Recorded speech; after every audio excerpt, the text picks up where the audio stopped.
कल्पना की समझदारी। जमींदार सुदेश की एक कन्या थी। उसका नाम कल्पना था।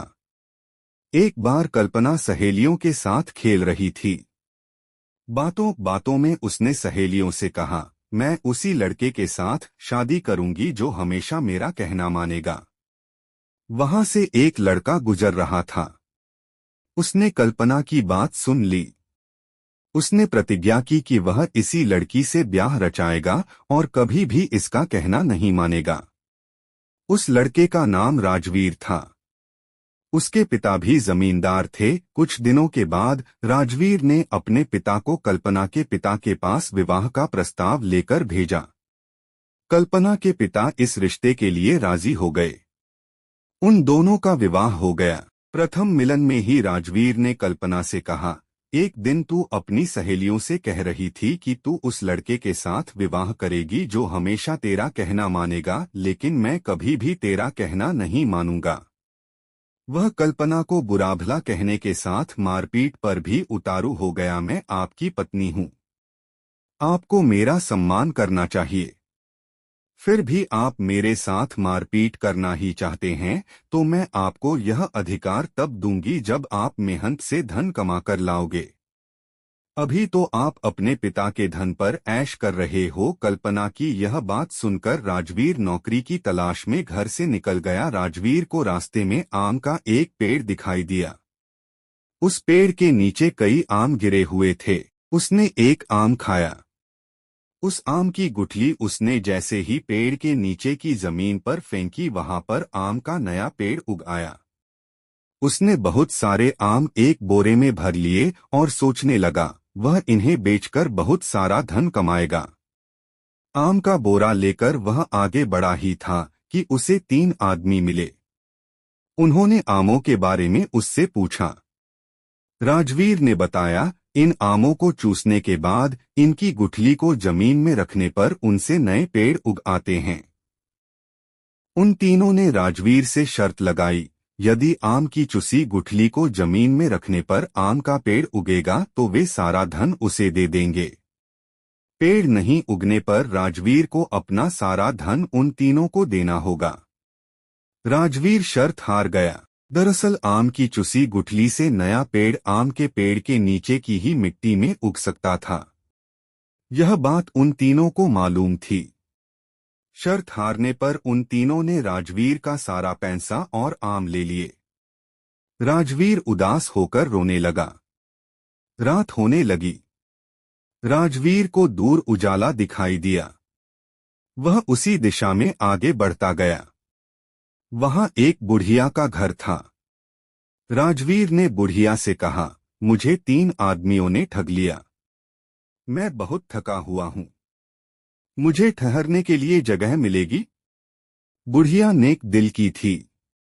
उसका कोई बच्चा भी नहीं था। उसने राजवीर को अपने साथ रख लिया। वह कोल्हू के तेल का व्यापार करती थी। राजवीर ने उसके व्यापार में हाथ बंटाना शुरू कर दिया। आम के पेड़ वाले रास्ते से गुजरे राजवीर को काफी समय हो गया था। राजवीर को ठगने वाले वे तीनों आदमी अब किसी और की तलाश में थे। अचानक उन्हें एक घुड़सवार आता हुआ दिखाई दिया। उसके हाथ में तलवार थी। उन 3 ठगों ने घुड़सवार से भी वही शर्त लगा ली। उसने थैले से एक आम निकाला, उसको चूसा। दूसरे थैले से थोड़ी मिट्टी निकाली और जमीन पर रख दी। चुसे आम को उस जमीन पर रखने से आम का एक पेड़ उग आया। दरअसल दूसरे थैले में रखी मिट्टी आम के पेड़ के नीचे की मिट्टी थी। तीनों ठग शर्त हार गए। शर्त के मुताबिक उनका पूरा सामान घुड़सवार ने ले लिया। घुड़सवार आगे बढ़ता गया। उसे भी बुढ़िया के घर का उजाला दिखाई दिया। वह उसी दिशा में आगे बढ़ा। थोड़ी देर बाद वह बुढ़िया के घर पहुंच गया। बुढ़िया बोली, चलो एक रात के लिए तुम भी यहां रुक जाओ। घुड़सवार की मुलाकात वहां राजवीर से हुई। उसने राजवीर से पूछा, क्या तुम मेरे साथ काम करोगे? तुम्हें काफी धन दिया जाएगा। राजवीर ने उसके साथ काम करने की हामी भर ली। दूसरे दिन घुड़सवार और राजवीर ने बुढ़िया से विदा ले ली। राजवीर घुड़सवार के साथ एक महल में पहुंचा। वहां बहुत सारे लोग काम कर रहे थे। घुड़सवार ने राजवीर को भी उन लोगों के साथ काम पर लगा लिया। बुढ़िया के साथ रहकर राजवीर के बाल बहुत बड़े हो गए थे। घुड़सवार ने उसके बाल छोटे करवा दिए, दाढ़ी और नाखूनों को कटवाकर छोटा कर दिया। राजवीर को हर काम के लिए अलग अलग कपड़े घुड़सवार द्वारा दिए जाते रहे। घर से निकले बहुत दिन हो गए थे। राजवीर ने सोचा, अब मेरे पास बहुत धन हो गया है, अब मुझे घर चला जाना चाहिए। मैं अब कल्पना पर रौब भी दिखा सकता हूँ। राजवीर ने घुड़सवार से घर जाने की इजाजत मांगी। वह अपने घर की ओर चल पड़ा। उसे घुड़सवार भी उसी दिशा की ओर जाता हुआ दिखाई दिया। घर पहुंचकर राजवीर अपनी पत्नी से शेखी बघारते हुए बोला, इस बीच मैंने बहुत अच्छी नौकरी की। मैंने कई लोगों को नौकरी भी दी। तुमने कहा था जब मैं मेहनत से धन कमाकर लाऊंगा तब मैं तुम्हारे साथ मारपीट कर सकता हूँ। ऐसा कहकर वह कल्पना को पीटने के लिए आगे बढ़ा। कल्पना बोली, स्वामी, तुम अगर मेरे साथ मारपीट घर के अंदर करोगे तो किसी को पता भी नहीं चल पाएगा। किसी को खबर भी नहीं होगी कि तुमने इतना धन कमाया है। इसलिए आज आराम कर लो। कल सुबह सारे गांव वालों को बुलाकर मुझे उनके सामने पीटना। राजवीर उसकी बातों में आ गया। दूसरे दिन उसने सभी गांव वालों को बुला लिया। वहां बहुत भीड़ जमा हो गई। जैसे ही राजवीर ने पत्नी पर हाथ उठाने की कोशिश की, वह बोली, स्वामी, मैंने तुम्हें कहा था कि तुम मेरे साथ मारपीट तभी कर सकते हो जब तुम अपनी मेहनत से धन कमाकर लाओगे, लेकिन तुमने जितना भी धन कमाया वह सब उस घुड़सवार की बदौलत। कौन घुड़सवार? आश्चर्य से राजवीर बोला।